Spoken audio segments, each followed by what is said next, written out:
Alas dos na madaling araw. Lumabas talaga, sir. Lumabas naman. The best talaga. Glossy black na may anong chameleon, no? Opo. Chameleon na glitters eh. So, yun. Kita mo rito. So, ayun. Morning mga kadip. Andito si sir. Ang pangalan ni sir? Jano po. Si Boss Jano ay taga saan? Kaya tay-tay po. Taytay Rizal, Floodway. So, quick interview muna tayo dito sa nangyari sa motor ni Bossing. May mga gas-gas. Kaya nandito si Bossing, papahayos yung motor niya. Pagpipinturahan ng black pa din, pero may glitters na, no? Tapos yung mags, Ferrari red. Ferrari. Matingkad para kitang-kita, no, sir? So, ano nangyari sa motor na to, sir? Galing pinangga po ako dun sa... Bangga. Opo. So, yung gas-gas na to galing dun sa bangga. Opo. Yun. Sige sir, within the day namin ito gagawin. Matatagalan tayo dito sir kasi Okay yan, sir. okay lang, Sir. hintayin mo. Opo. Sige sir, kami naman bahala.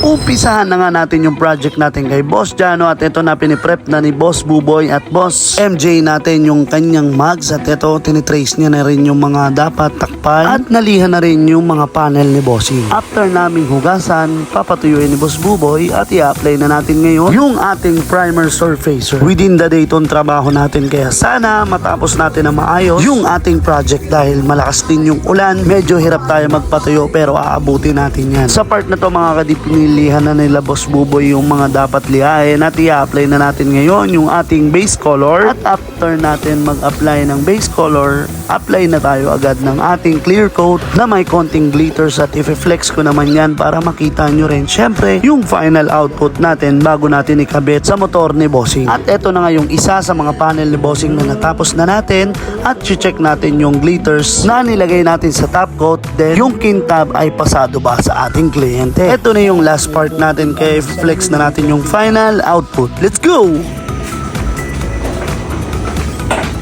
Boss, tapos na yung project natin. Yes. Anong oras na? alas dos na madaling araw. Kaya natapos namin. Importante, within the day pa rin, no? Hindi ka naman umabot ng kinabukasan eh. Hindi naman po. Hindi kasi nag-uulan, pero importante natapos natin. And boss, ito na mag-review. Anong masasabi mo sa... The best, sir.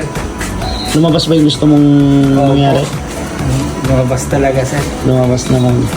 The best talaga. Glossy black na may anong chameleon, no? Opo. Chameleon na glitters eh. So, yun. Kita mo rito, kala mo plain lang, pero yun, no? Nag-purple. Ayan. Glossy black. So, baka may shoutout si Bossy. Wala. Shoutout na lang po sa mga kaibigan. Ayan, shoutout. Paggawa na kayo dito. Ayan, maraming salamat sir. Ingat. Ayun po. Madaling araw. Kari ka kay Mrs. Ayun, tapos na. Maraming salamat. Bye-bye.